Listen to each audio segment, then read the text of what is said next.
Good morning mga kapuso, pinasok ng pinaniniwalaang grupo ng termite gang ang pawn shop na ito sa Pasay City nitong linggo. Natangay ng mga sospek ang aabot sa mahigit 1 million pesos na halaga ng alahas at 90,000 pesos na cash. Gabi nitong April 12 nang nilooban ng pinaniniwalaang termite gang ang pawn shop na ito sa Libertad, Pasay City. Pero imbis na pwersahang sirain ang steel pull gate, sa ilalim ng kalsada naghukay ang mga salarin para makapasok sa loob. Ayon sa pulisya, dahil walang pasok ang mga empleyado noong araw na yun, Lunes na ng umaga nang matuklasan ng appraiser nilang nangyari at agad na nag-report sa mga pulis. Kita po natin dun sa loob na binaklas din po ang yung bolt. So meron po silang nakuha doon na approximately mga 1 million worth of jewelries, then 90,000 in cash.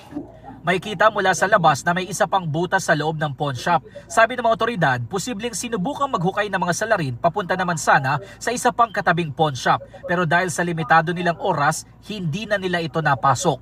Malaki raw ang posibilidad na sa nakabukas na manhole sa bahagi ng Park Avenue, dumaan ang mga salarin.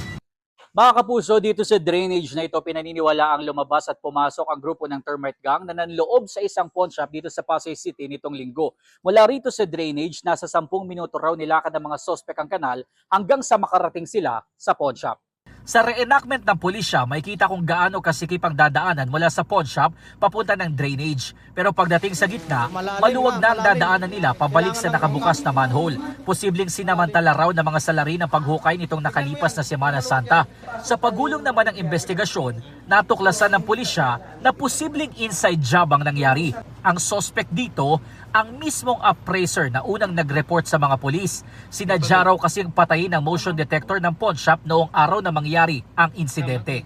Sa pag-imbestiga po namin, nalaman po namin na siya po talaga yung yung parang naging co-conspirator doon sa loob kasi hindi mangyayari yung panluloob kung hindi siya tumulong. Siya nga po yung pinagkakatiwalaan na nakakaalam ng mga codes ng motion detector at saka yung sa ng CCTV.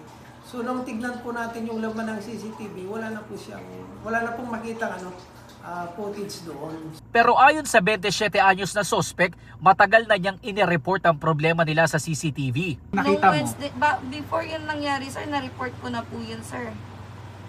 Nung 8 pa lang po, na-report ko na po yun na nakatalikod yung CCTV namin, sir. Lagi naman po kasing gano'n yung CCTV namin, sir, na nawawalan po ng signal.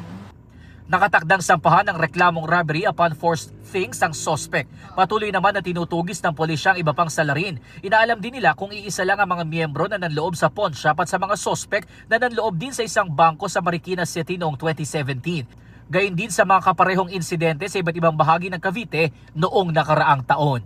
Ako po si Jomer Apresto para sa GMA News.